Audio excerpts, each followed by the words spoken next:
말은 침묵을 깨뜨리는 행위입니다. 하지만 때로는 침묵이 어떤 말보다도 더 많은 것을 전할 수 있습니다. 오늘 우리가 나눌 이야기는 바로 이것입니다.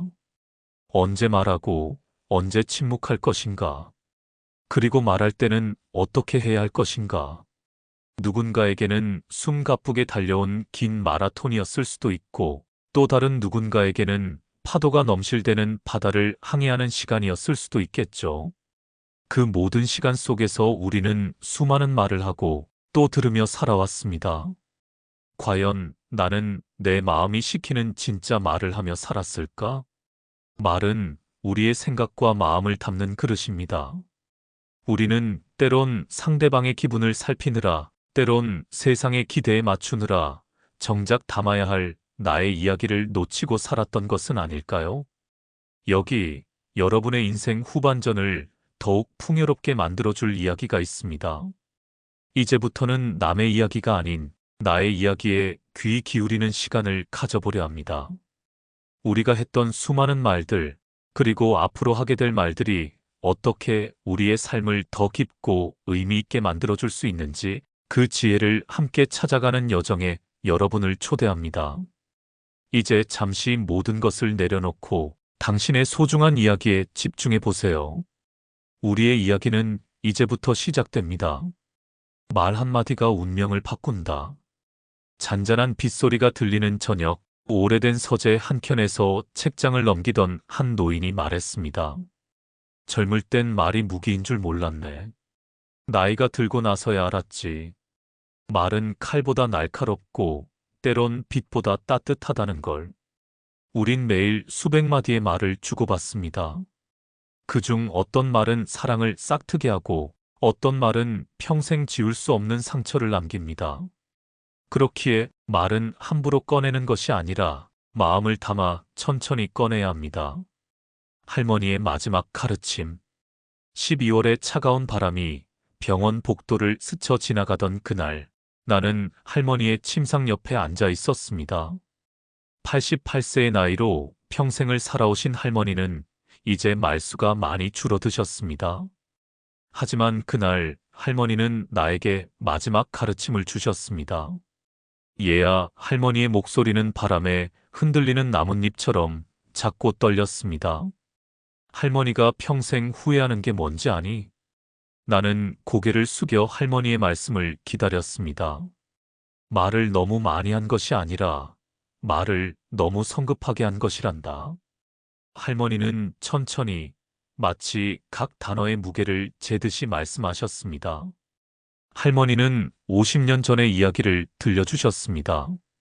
젊은 시절 시장에서 과일을 팔던 할머니는 단골 손님과 작은 오해로 다투게 되었습니다. 그 손님이 사과의 흠집을 지적했을 때 할머니는 순간적인 감정에 휩싸여 이렇게 말했습니다. 그럼 다른 데 가서 사세요.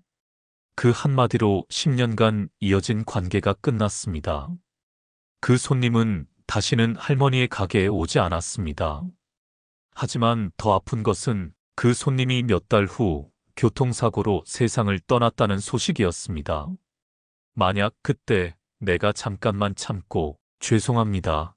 다른 걸로 바꿔드릴게요라고 했다면 할머니의 눈가에 눈물이 맺혔습니다. 그 분과의 마지막 대화가 그런 말이 아니었을 텐데. 이 이야기는 우리에게 중요한 진실을 알려줍니다. 말은 한 번 입 밖으로 나오면 다시 주워 담을 수 없습니다. 그 말은 상대방의 마음속에 씨앗이 되어 뿌리를 내립니다. 때로는 아름다운 꽃을 피우기도 하고 때로는 가시가 되어 평생을 괴롭히기도 합니다. 고대 그리스의 철학자는 이렇게 말했습니다. 우리에게는 두 개의 귀와 하나의 입이 있다. 이는 말하기보다 듣기를 2배 더하라는 뜻이다. 하지만 현대를 살아가는 우리는 어떤가요? SNS의 댓글창에서, 메신저의 대화창에서 우리는 생각보다 빠르게 타이핑합니다. 생각보다 성급하게 전송 버튼을 누릅니다. 우리가 무심코 던진 말 한마디가 누군가에게는 날카로운 칼날이 될 수 있습니다. 너는 그것도 못하니? 내가 그렇지 뭐. 순간적으로 내뱉은 이 말들은 상대방의 마음에 깊은 상처를 새깁니다. 우리는 종종 말의 힘을 과소평가합니다. 손에 잡히지 않는다고 해서 그 무게가 없는 것은 아닙니다. 오히려 말은 눈에 보이지 않기에 더 치명적일 수 있습니다. 상처 입은 마음은 흉터가 되어 오랜 시간 아물지 않기도 하죠. 말을 하기 전 이 말이 상대방에게 어떤 영향을 미칠까? 를 한 번만 더 생각하는 노력이 필요합니다. 그것은 상대방에 대한 배려이자 스스로의 품격을 지키는 일이기도 합니다. 침묵의 지혜. 중학교 때 국어 선생님이 들려주신 이야기입니다. 선생님의 아버지는 평생 말수가 적은 분이셨습니다. 동네에서는 과묵한 분으로 통했습니다. 어느 날 선생님이 아버지께 물었습니다. 아버지는 왜 이렇게 말이 없으세요? 아버지는 잠깐 생각하시더니 이렇게 대답하셨습니다. 말은 물과 같단다. 깊은 샘물은 조용히 흐르지만 오래가고 얕은 개울물은 소리가 크지만 금세 마른다. 침묵은 단순히 말하지 않는 것이 아닙니다. 침묵은 생각할 시간을 주고 상대방을 배려하는 공간을 만들어줍니다. 유명한 심리치료사 칼 융은 환자들과의 상담에서 침묵을 적극적으로 활용했습니다. 환자가 어려운 이야기를 할 때 그는 성급하게 조언하지 않았습니다. 대신 침묵으로 환자가 스스로 답을 찾을 수 있도록 도왔습니다. 때로는 침묵이 가장 좋은 답이다. 이것이 융의 철학이었습니다. 하지만 현대의 우리는 침묵을 두려워합니다. 대화 중 3초만 침묵이 흘러도 불편해합니다. 그래서 생각 없이 말을 이어가고 때로는 불필요한 말로 상황을 악화시킵니다. 엘리베이터에서 만난 낯선 사람과의 어색한 침묵을 견디지 못해 날씨 이야기를 꺼내거나 친구가 힘든 이야기를 할 때 성급하게 조언을 늘어놓거나 회의에서 의견을 정리하지 못한 채 무언가라도 말해야 한다는 압박감에 중언부언하거나 이 모든 것들이 침묵의 가치를 잊어버린 결과입니다. 때로는 말을 잘하는 것보다 잘 듣는 것이 훨씬 중요합니다. 상대방의 이야기에 귀 기울이는 침묵은 단순한 공백이 아니라 깊은 공감과 존중의 표현입니다. 침묵 속에서 우리는 상대방의 진심을 들을 수 있고 그들의 아픔과 기쁨을 함께 나눌 수 있습니다. 말하기 전에 묻는 3가지 질문. 고대 그리스의 철학자 소크라테스에게는 유명한 3가지 필터 이야기가 있습니다. 어느 날 한 사람이 소크라테스에게 다가와 어떤 소문을 전하려 했습니다. 그때 소크라테스는 이렇게 말했습니다. 잠깐 그 말을 하기 전에 3가지 필터를 거쳐보겠는가? 첫 번째 필터, 그것이 사실인가? 두 번째 필터, 그것이 선한가? 세 번째 필터, 그것이 유용한가? 그 사람은 3질문 모두에 확신을 갖지 못했습니다. 소크라테스는 미소 지으며 말했습니다. 그렇다면 그 말을 하지 않는 것이 어떻겠는가? 소크라테스의 3가지 필터를 현대적으로 해석해보면 다음과 같습니다. 첫 번째, 진실성의 필터. 내가 지금 하려는 말이 정말 사실인가? 추측이나 소문이 아닌가? 내가 직접 확인한 것인가? 인터넷 시대에 우리는 수많은 정보에 노출됩니다. 하지만 그중 얼마나 많은 것이 사실일까요? 가짜뉴스, 왜곡된 정보, 편견이 섞인 해석들. 이런 것들을 걸러내지 않고 전달하는 순간 우리는 거짓의 공범이 됩니다. 두 번째, 선의의 필터. 내가 하려는 말이 상대방에게 도움이 될까? 아니면 상처가 될까? 내 마음속에 악이나 시기심이 숨어 있지는 않을까? 때로 우리는 솔직함이라는 이름으로 상대방에게 상처를 줍니다.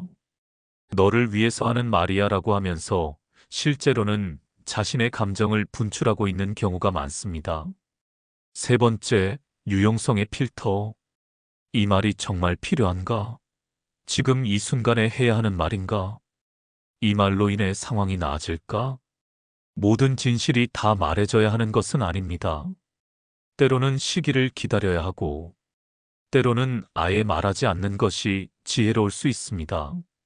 경청의 예술. 몇 년 전 어머니가 입원하셨을 때의 일입니다. 담당 의사 선생님은 매우 특별했습니다.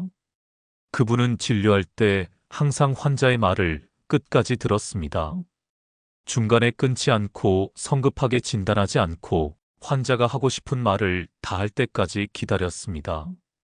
어머니는 그 의사 선생님을 무척 신뢰했습니다.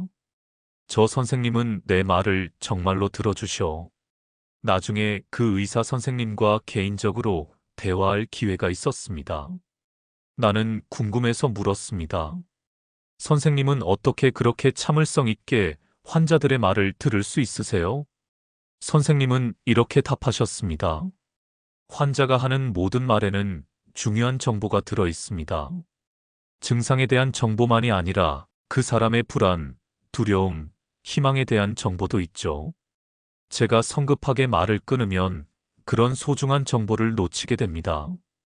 경청은 단순히 듣는 행위가 아닙니다. 상대방의 존재를 인정하고 그의 감정을 받아들이며 그가 중요한 존재임을 보여주는 사랑의 표현입니다.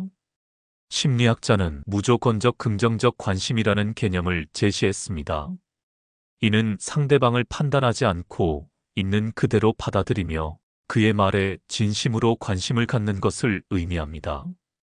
하지만 현대의 우리는 진정한 경청을 잃어가고 있습니다.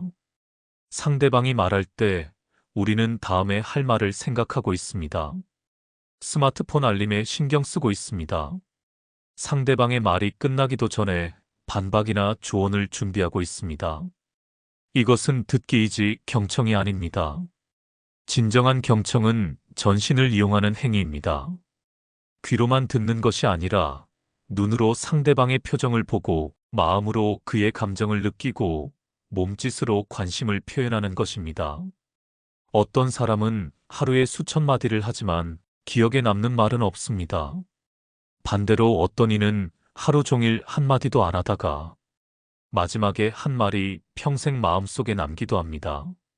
말을 잘하는 건 많이 하는 것이 아니라 딱 맞는 때 꼭 필요한 말을 하는 것입니다. 이것은 마치 요리에 소금을 넣는 것과 같습니다. 너무 많으면 짜고 너무 없으면 밋밋합니다. 정확한 때에 적당한 양만 넣어야 맛이 완성됩니다. 화난 순간의 말은 대부분 독이 된다. 감정이 격해진 순간 입에서 튀어나오는 말은 거의 예외 없이 누군가를 다치게 합니다.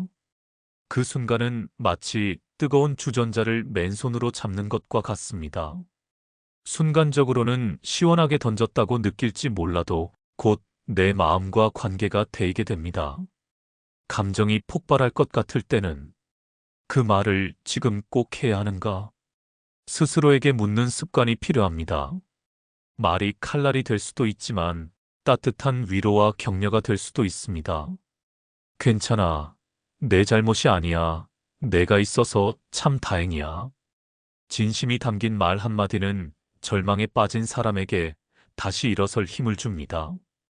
우리는 말의 온도를 높이는 방법을 배워야 합니다. 말의 온도를 높이는 방법은 간단합니다. 상대방의 입장에서 생각하고 그들의 감정에 공감하는 것이죠. 칭찬을 할 때는 구체적으로, 비판을 할 때는 따뜻한 격려와 함께 전달해야 합니다. 나의 감정을 솔직하게 표현하되 상대방의 마음을 다치게 하지 않는 지혜가 필요합니다. 말은 씨앗이다. 당신이 하는 말은 씨앗처럼 뿌려져 상대의 마음밭에 심깁니다. 그 씨앗이 시간이 지나 꽃이 될지 잡초가 될지는 당신이 어떤 마음으로 말했느냐에 달려 있습니다. 누군가를 믿어주는 한마디가 그 사람의 인생을 바꾸기도 합니다. 반대로 무심코 던진 비난이 그 사람의 자신감을 무너뜨리기도 합니다. 말은 신중하게 하는 것입니다. 그것은 상대방을 존중하고 배려하는 마음에서 비롯됩니다. 말을 하기 전 잠시 멈추어 그 말의 무게를 느껴보세요.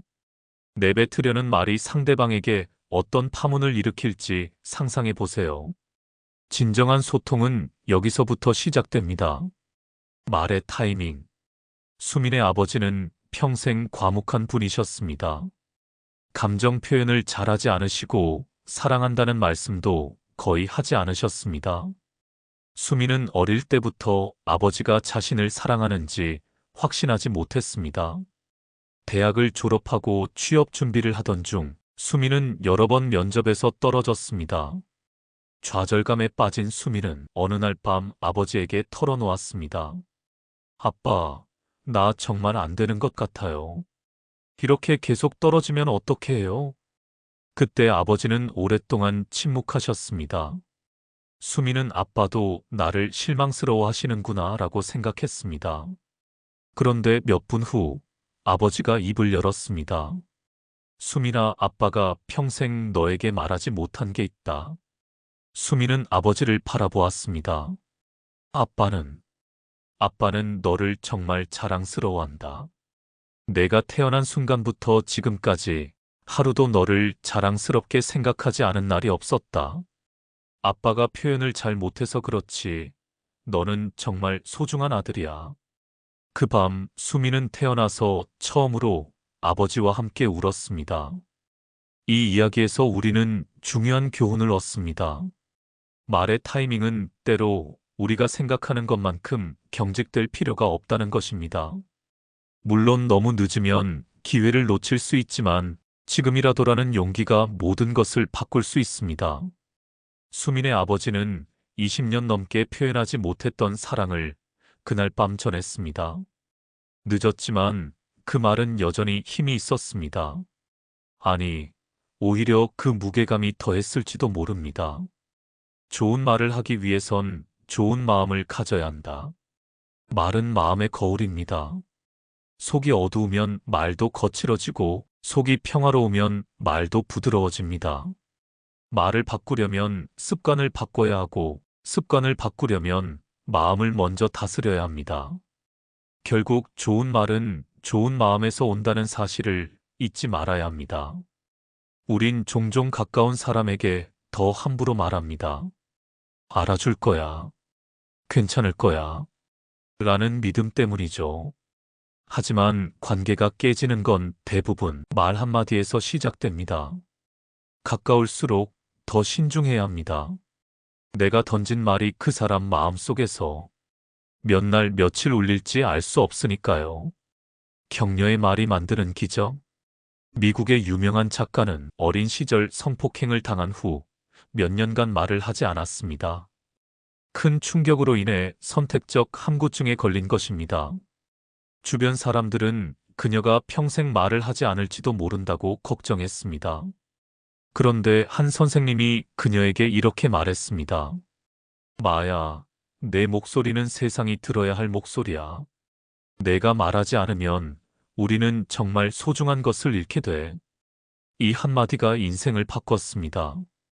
그녀는 다시 말을 하기 시작했고 결국 세계적인 작가가 되어 수많은 사람들에게 희망과 용기를 주었습니다.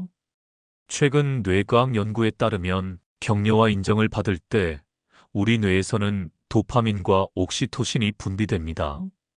이는 행복감을 주고 동기를 부여하며 실제로 성과를 향상시키는 효과가 있습니다.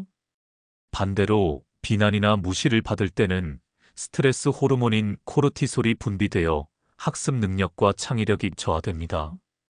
즉, 격려의 말은 단순히 기분을 좋게 하는 것이 아니라 실제로 상대방의 뇌를 변화시키고 능력을 끌어올리는 과학적 근거가 있는 행위입니다. 오늘 정말 수고했어. 내가 있어서 든든해. 너라면 할 수 있어.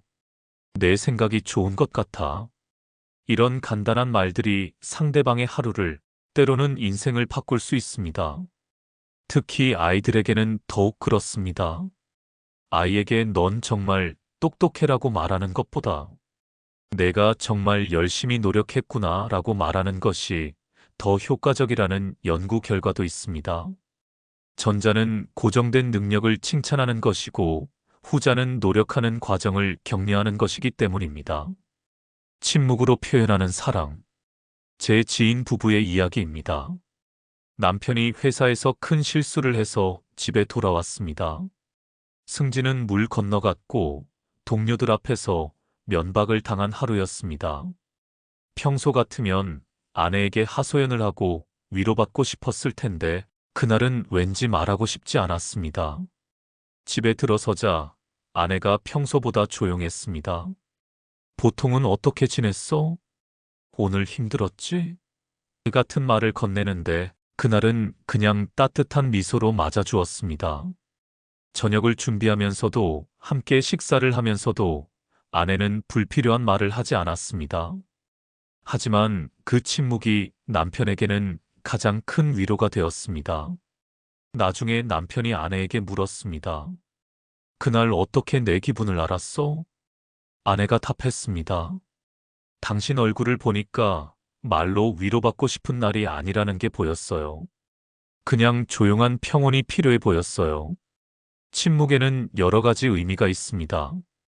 공감의 침묵, 상대방의 아픔을 함께 느끼며 나누는 침묵. 존중의 침묵, 상대방의 생각할 시간과 공간을 인정하는 침묵. 경청의 침묵, 상대방의 말을 온전히 받아들이기 위한 침묵.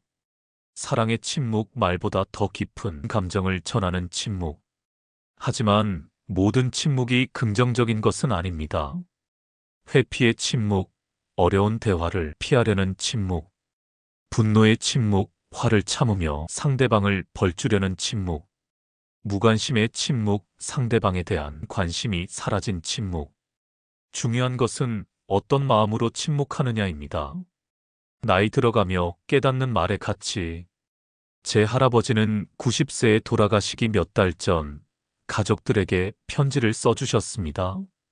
손글씨로 한자 한자 정성스럽게 쓰신 그 편지에는 이런 내용이 있었습니다. 90년을 살아보니 가장 후회되는 것은 하지 않은 말들이다. 사랑한다고 더 많이 말해줄 걸, 고맙다고 더 자주 표현할 걸, 미안하다고 더 빨리 말할 걸. 이런 생각들이 매일 밤 나를 찾아온다. 하지만 동시에 가장 다행스러운 것도 말이다.